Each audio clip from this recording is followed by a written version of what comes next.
లీనియర్గా story చెప్పడం ఎలా? Linear అంటే స్ట్రైట్గా స్టోరీ నేరేట్ చేయడం. ఒక అబ్బాయి హీరో పుట్టాడు, పెరిగి పెద్దోడయ్యాడు, కాన్ఫ్లిక్ట్ జరిగింది, రివెంజ్ తీర్చుకున్నాడు, క్లైమాక్స్ క్లోజ్ అయింది. ఇది లీనియర్గా చెప్తారు స్టోరీని. దీన్ని చాలా రకాలుగా చెప్తారు. లీనియరు, నాన్ లీనియరు, పిఓవి అని ఇట్లా చాలా రకాలు ఉన్నాయి. సో లీనియర్ స్టోరీ అనే దాని గురించి మనం ఇవాళ మాట్లాడుకుంటున్నాం. స్టోరీ అనేది స్ట్రైట్ నేరేషన్ ఉంటే లీనియర్గా ఉండిద్ది.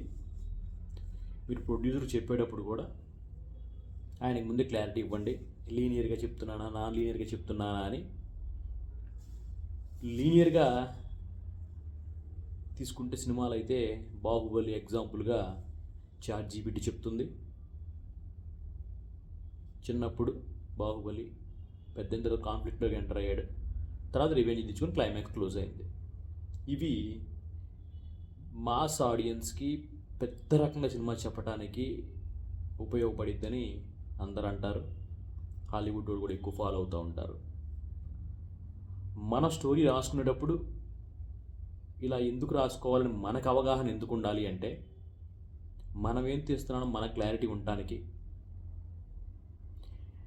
స్ట్రైట్గా నేరేషను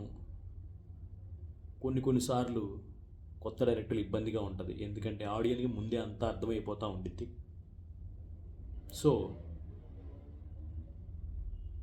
ఎక్కువ శాతం చిన్న సినిమాలు అయితే నాన్ లీనియర్ చెప్పడం మంచిదని నా పర్సనల్ అభిప్రాయం. లీనియర్గా చెప్తే చాలా డెప్త్ ఉండాలి దాంట్లో.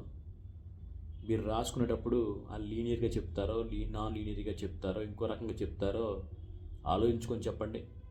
బట్ లీనియర్గా చెప్పాలంటే కొంచెం ఆలోచించి 1కి 10 సార్లు రాసుకొని దాన్ని మీరే చెప్పుకొని మీకు నచ్చేలా చూసుకొని అప్పుడు ప్రొడ్యూసర్కి చెప్తే బాగుండిద్దని నా సజెషన్. Thank you.